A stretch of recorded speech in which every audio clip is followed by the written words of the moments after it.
మెదక్ జిల్లా మాసాయిపేట మండల కేంద్రంలో కాంగ్రెస్ పార్టీ నాయకులు ఎన్నికల ప్రచారం నిర్వహించారు. సార్వత్రిక ఎన్నికల సందర్భంగా కాంగ్రెస్ పార్టీ మెదక్ ఎంపీ అభ్యర్థి నీలం మధుకు మద్దతుగా టీపీసీసీ ప్రధాన కార్యదర్శి నర్సాపూర్ నియోజకవర్గ ఇన్ఛార్జ్ ఆవుల రాజిరెడ్డి ఆధ్వర్యంలో ఎన్నికల ప్రచారం నిర్వహించారు. ప్రతి ఇంటి వద్దకు వెళ్లి కాంగ్రెస్ పార్టీ చేపట్టిన అభివృద్ధి కార్యక్రమాలను ప్రజలకు వివరించారు. కాంగ్రెస్ పార్టీ అభ్యర్థి నీలం మధును అత్యధిక మెజార్టీతో గెలిపించాలి. ఈ సందర్భంగా వాళ్ళు పిలుపునిచ్చారు.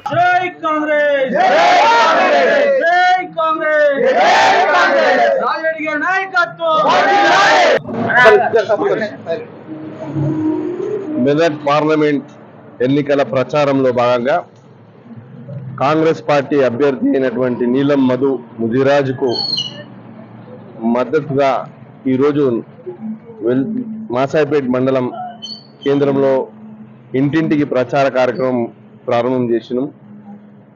ఈరోజు ప్రజల్లో ఒకటే ఆలోచన, కాంగ్రెస్ ప్రభుత్వం రాష్ట్రంలో అధికారంలోకి వచ్చింది మరియు కేంద్రంలో బీజేపీ ప్రభావం పూర్తిగా తగ్గిపోయి బీజేపీ పట్ల విశ్వాసం తగ్గి ఉత్తర భారతదేశంలో జరిగినటువంటి మొన్నటి 3 విడతల ఎన్నికల్లో మరి ఎన్నికల సరళి చూస్తే బీజేపీ కొట్టుకుపోవడం, మరి కాంగ్రెస్ పార్టీని ఆదరించడం స్పష్టంగా కనబడుతుంది.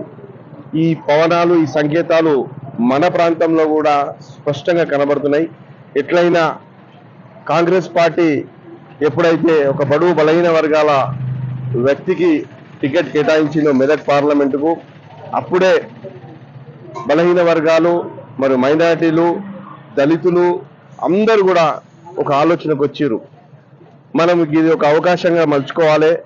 ఖచ్చితంగా మన మెదక్ పార్లమెంట్ నుంచి ఈసారి బడుగు బలహీన వర్గాల అభ్యర్థిని మనం పార్లమెంట్ పంపాలని ఒక ఆలోచనకు వచ్చారు.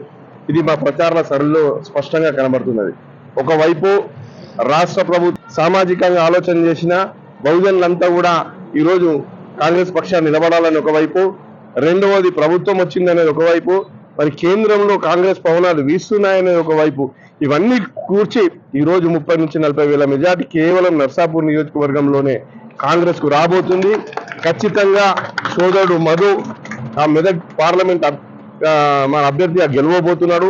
ఆయన మనం ఢిల్లీకి పంపబోతున్నాం, ఇది స్పష్టం. కాబట్టి ఈ ప్రచారంలో అందరూ కూడా చాలా వాలంటీర్గా, స్వచ్ఛందంగా, మరి డబ్బు ప్రభావము బీఆర్ఎస్ వాళ్ళ మరి వెంకటరామరెడ్డి చాలా ఉన్నప్పటికీ ఎక్కడ కూడా ప్రజలు డబ్బు వైపు ఈసారి చూడట్లేదు. ఇది ఒక అవకాశంగా మలుచుకొని ఒక న్యాయంగా ఒక బలహీన వర్గాల అభ్యర్థిని పంపాలనే ఆలోచనతో ఉన్నట్టు స్పష్టమవుతుంది. జై కాంగ్రెస్. మరిన్ని అప్డేట్స్ కోసం మా ఛానల్ ని సబ్స్క్రైబ్ చేయండి.